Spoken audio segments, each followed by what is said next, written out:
భారతదేశ మాజీ ఉప ప్రధాని స్వాతంత్ర సమరయోధుడు బాబు జగజ్జీవన్ రామ్ 38వ వర్ధంతిని శనివారం తెనాలి నియోజకవర్గ వైఎస్ఆర్ కాంగ్రెస్ పార్టీ కార్యాలయంలో నిర్వహించారు. నియోజకవర్గ పార్టీ ఇన్ఛార్జ్ మాజీ శాసనసభ్యులు అన్నాబత్తుని శివకుమార్ జగజ్జీవన్ రామ్ చిత్రపటానికి పూలమాలలు వేసి నివాళులర్పించారు.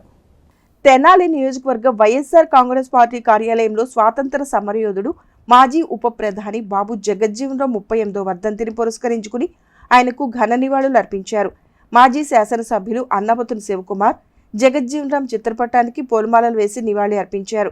ఈ సందర్భంగా నాయకులు మాట్లాడుతూ దేశ స్వతంత్ర పోరాటంలోనూ అలాగే అణగారిన బడుగు బలహీన వర్గాల హక్కుల పోరాటంలోనూ బాబు జగజ్జీవన్ రామ్ ఎనలేని పోరాట పటిమను చూపారని అన్నారు. అలాగే దేశ ఉప ప్రధానిగా సుదీర్ఘ పార్లమెంటేరియన్గా దేశానికి ఎనలేని సేవలు చేసిన వ్యక్తి బాబు జగజ్జీవన్ రామ్ అని వారు నివాళులర్పించారు. భావితరాలు జగజ్జీవన్ రామ్ యొక్క జీవితాన్ని స్ఫూర్తిగా తీసుకుని దేశ అభివృద్ధికి కృషి చేయాలని వారు పేర్కొన్నారు. కార్యక్రమంలో వైఎస్ఆర్సీపీ నాయకులు అత్తోట చంటి, మన్నవ ప్రభాకర్, గుంటూరు కృష్ణ, అక్కిదాస్ కిరణ్, ఎలవత్తి సాంబశివరావు, రావి శ్రీనివాసరావు, కటారి హరీషు, దుబాయ్ బాబు, వేజెంట్ల శ్రీకాంత్, కౌన్సిలర్ యాతాటి అనిల్, టెక్స్బాలా, షరీఫ్, అఖనీర్ తదితరులు పాల్గొన్నారు.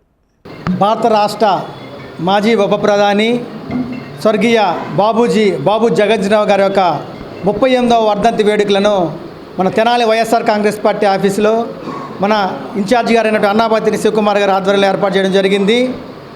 భారతదేశానికి తొలితరం స్వతంత్ర సమరయోధులుగా, అదేవిధంగా స్వతంత్రం వచ్చిన తర్వాత కూడా అణగార వర్గాన్ని వారి బడుగు బలహీన వర్గాల వారి కోసం ఎంతో అనలేని సేవ చేసినటువంటి బాబు జగజ్జీవన్ రామ్ గారు భారత పార్లమెంటరీలో కూడా వివిధమైన ఉన్నతమైన పదవులు అధిరోహించారు. మొట్టమొదటిగా 1937వ సంవత్సరంలో వారు బీహార్ నుండి కూడా శాసనసభకు కూడా ఎన్నికయ్యారు. అదేవిధంగా ఉప ప్రధానిగా ఉంటూ అనేక సంస్కరణలు చేసి బడుగు బలహీన వర్గాలకి ఎనలేని కృషి చేశారు. వీరు చేసినటువంటి కృషి కూడా ఎంతో శ్లాఘనీయం. ఇప్పుడున్నటువంటి భావితరాలందరూ కూడా వారిని అందరూ కూడా స్ఫూర్తికి తీసుకోవాలని కూడా మరొకసారి తెలియజేస్తూ వారికి మరొకసారి ఘన నివాళులు అర్పిస్తారు. భారతదేశ తొలి ఉప ప్రధాని స్వర్గీయ బాబు జగజ్జీవన్ రామ్ గారి వర్ధంతిని తెనాలి వైఎస్ఆర్ కాంగ్రెస్ పార్టీ ఆధ్వర్యంలో నిర్వహించడం చాలా సంతోషంగా ఉంది.